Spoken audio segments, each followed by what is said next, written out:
Hello everyone, welcome to my channel. आज के इस वीडियो में बताने वाली कि पलामू प्रमंडल का भी डीएलएड फॉर्म निकल चुका है। इससे पहले उत्तरी छोटा नागपुर का डीएलएड फॉर्म निकल चुका था, जिसका लास्ट डेट 31/8/2020 तक है। तो अगर वो फॉर्म आप भरना चाहते तो अभी भी टाइम है आपके पास, आप वो फॉर्म अभी भी भर सकते हैं। तो भारत सरकार स्कूली शिक्षा एवं साक्षरता विभाग झारखंड रांची पलामू प्रमंडल ने राजकीय शिक्षक प्रशिक्षण महाविद्यालय एवं डाइट केंद्र में 2 वर्षीय शिक्षक प्रशिक्षण कोर्स सत्र 18-20 में नामांकन के लिए फॉर्म निकाल दिया है। तो अगर आप लोग भी ये फॉर्म भरने के लिए इंटरेस्टेड है तो ये वीडियो पूरा देखें। तो सबसे पहले मैं बात एक क्लियर कर देती हूँ कि डीएलएड या डाइट या प्राइमरी टीचर ट्रेनिंग या टीटीसी सब एक ही चीज़ है। मतलब आप वो प्राइमरी टीचर बन सकते हैं जो क्लास 1 to 8 के लिए मतलब आप टीचर होंगे, और आप कोई भी जो वैकेंसी आएगा 1 to 8 का आराम से भर सकते हैं। तो चलिए नोटिफिकेशन के बारे में जान लेते हैं। तो पलामू प्रमंडल ने 4 जगह का टीचर ट्रेनिंग वाला कोर्स निकाला है। तो सबसे पहला है प्राथमिक शिक्षक प्रशिक्षण महाविद्यालय रहेला, जिसमें 50 सीट बॉयज के लिए। फिर दूसरा है प्राथमिक शिक्षक प्रशिक्षण महाविद्यालय सतबरवा, जिसमें 50 सीट है बॉयज के लिए। फिर तीसरा है प्राथमिक शिक्षक प्रशिक्षण महाविद्यालय लातेहार, जिसमें 100 सीट है बॉयज के लिए। फिर चौथा है महिला प्राथमिक शिक्षक प्रशिक्षण महाविद्यालय मेदिनी नगर, उसमें 50 सीट है सिर्फ गर्ल्स के लिए। तो ये फॉर्म कौन लोग भर सकते हैं? ये फॉर्म उन्हीं लोग भर सकते हैं जो इंटर पास है, और इंटर में कम से कम 50% मार्क्स जनरल के लिए रखा गया है, और ST SC पिछड़ा वर्ग और दिव्यांग के लिए 45% मार्क्स इंटर में होना जरूरी है। और इसके साथ ही उन्हें झारखंड का निवासी होना जरूरी है। और इसके अलावा उन्होंने बहुत सारे शर्त रखे, जिसमें मैं 2-3 शर्त को डिस्क्राइब कर देती हूँ।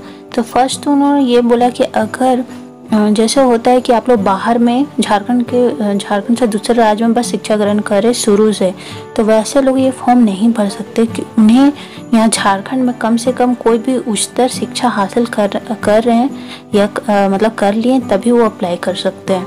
फिर इसके अलावा उन्होंने बोला कि जो मिलिट्री पर्सन है जो सैनिक लोग हैं जो बाहर में रहते हैं और उसके बच्चे लोग भी बाहर में पढ़ाई करते हैं, तो वैसे लोग को छूट दिया गया है कि वो लोग यहाँ ये फॉर्म आराम से भर सकते हैं। और इसके अलावा आवासीय प्रमाण पत्र देना जरूरी, चाहे वो कोई भी हो, चाहे जनरल हो, ST SC कोई भी हो, उन्हें आवासीय प्रमाण पत्र जो अनुमंडल से निर्धारित किया गया या निर्गत किया गया हो वो देना जरूरी है। फिर आवेदक की उम्र सीमा 18 वर्ष से ऊपर होनी चाहिए। और आरक्षण किनको मिलेगा, तो उनके लिए उन्हें अपना जाति प्रमाण पत्र देना पड़ेगा, जो कि STO या DC से निर्गत होना चाहिए। और यहाँ बोला गया कि 2009 के बाद का जो भी जाति प्रमाण पत्र है वो आराम से चल जाएगा, लेकिन सेफ्टी के लिए अगर आप बनाना चाहते हैं न्यू सर्टिफिकेट तो आप बना लीजिए, तो आपको कोई नुकसान नहीं होगा। फिर सिलेक्शन प्रोसेस क्या है? तो सिलेक्शन आपका पॉइंट बेसिस पे होगा। आपका 10, 12, ग्रेजुएशन, PG में जो भी मार्क्स है या परसेंटेज है उसके आधार पर आपको पॉइंट निकाला जाएगा और उस पर आपका सिलेक्शन होगा। फिर अगर आपके पास एक्स्ट्रा सर्टिफिकेट जैसे NCC का या BC या अगर नेशनल है या इंटरनेशनल है, तो अगर आपके पास है तो आप ज़रूर उसे अटैच करें, क्योंकि उससे आपका फ़ायदा है। फिर आप देखेंगे कि हर आपका सब्जेक्ट के लिए भी यहाँ सीट बांटा हुआ है। जैसे भाषा के लिए आपको 50% सीट दिया जा रहा है, वहीं विज्ञान के लिए आपको 30% और समाज अध्ययन के लिए 20%। फिर यहाँ बोला गया है कि अगर आप जो सब्जेक्ट के लिए आवेदन दे रहे हैं तो आपका इंटर में वो सब्जेक्ट होना जरूरी है। फिर दिव्यांग उम्मीदवारों के लिए 5% की छूट देंगे, पर उन्हें अपना जो सर्टिफिकेट होता है उन्हें वो देना पड़ेगा, तभी उन्हें आरक्षण का फायदा मिलेगा। फिर शुल्क क्या लग रहा है? तो शुल्क लग रहा है जनरल, अत्यंत पिछड़ा या पिछड़ा वर्ग के लिए 100 रुपया और ST SC के लिए 30 रुपया। तो उन्हें मतलब डिमांड ड्राफ्ट बनवाना पड़ेगा DD, और किसके नाम से बनवाना पड़ेगा? Regional DI director of education Palamu division मेदिनी नगर के नाम से उन्हें DD बनवाना पड़ेगा। फिर उसके बाद वे आवेदन कैसे कर सकते हैं? फिर आवेदन करने के लिए आपको एक लिफाफा लेना पड़ेगा जो 10 × 10 सेंटीमीटर का होना चाहिए, और उसमें 25 रुपये का डाक टिकट चिपकाया हुआ रहना चाहिए।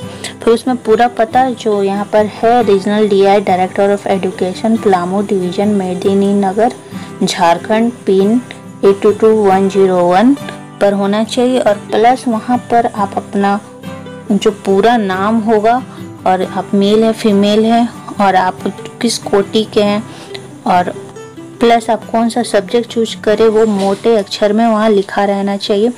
और तब आप उसमें सब अपना डॉक्यूमेंट्स को और जो फॉर्म है उसको भर करके उसमें आपको सेल्फ अटेस्टेड करना है। सब जो आपका सर्टिफिकेट है जेरोक्स का उसमें सबका आपका सेल्फ अटेस्टेड होना ज़रूरी है और उसको अटैच करके वहाँ भेजना है। तो यहाँ पर अंतिम तिथि बताया गया है 15/9/2020 तक अंतिम तिथि है और आपको स्पीड पोस्ट के माध्यम से ही आपको भेजना है और कोई अलग माध्यम हाथों हाथ या सामान्य डाक से नहीं भेजना है, आपको बस स्पीड पोस्ट से भेजना है। उसके बाद आपका जो सिलेक्शन होगा, जब सिलेक्शन लिस्ट निकलेगा तो आपको वेबसाइट में जाकर देखना पड़ेगा जो pelamu.nic.in में है। नहीं तो आपके पास जिनका सिलेक्शन होगा डाक के द्वारा भी भेजा जाता है, लेकिन वो बहुत लेट से आता है, तो कोशिश करेगा कि आप लिस्ट देखते रहें। और उसके बाद फिर जब आपका एडमिशन होगा तो आपको सब अपना ओरिजिनल सर्टिफिकेट ले जाना पड़ेगा जो वहाँ पर आप जमा किए हैं, पर आपको एक भी सर्टिफिकेट नहीं छोड़ेगा, नहीं तो आपका एडमिशन नहीं हो सकता है। तो फिर यहाँ पर लास्ट में आपको थोड़ा सा फॉर्म दिखा दे रही हूँ कि किस टाइप का होता है।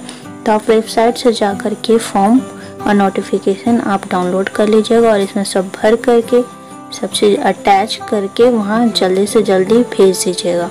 तो अगर आपको ये वीडियो पसंद आए तो आप इसे लाइक करें, सब्सक्राइब करें, शेयर करें। Take care, bye bye.